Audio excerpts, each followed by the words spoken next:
মনে রাখবেন, যেই সরকার নামাজ প্রতিষ্ঠা করে না, যে সরকার ভালো কাজের আদেশ দেয় না, যে সরকার মানুষকে অন্যায় কাজ থেকে ফিরায় না, যাকাত আদায় করার অধিকার তার নাই। সুতরাং এমন এক সময় আসবে যখন আবার আমাদের জন্য সুখ শান্তি ফিরে আসবে। সেজন্য কোরআনের কাছে আসতে হবে। কার কাছে? এই কোরআন হলো সেই কোরআন। আমার নবী বলেছেন, মান ক্বালা বিহি সাদাকা। এই পল্টন ময়দানে উপস্থিত লক্ষ লক্ষ জনতার উদ্দেশ্যে রাসূলের হাদিস শোনাই, প্রাণ খুলে কান খুলে শুনুন।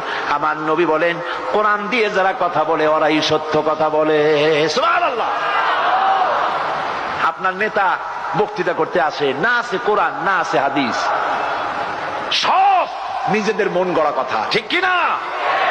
কোরআন দিয়ে যারা কথা বলে তারা সত্য কথা বলে, কোরআন দিয়ে যারা মানুষকে ডাকে ওরাই সঠিক পথের দিকে ডাকে। যেই ডাক শুরু হয় দুনিয়া থেকে, আর এর যাত্রা শেষ হয় জান্নাতুল ফেরদাউসে গিয়ে।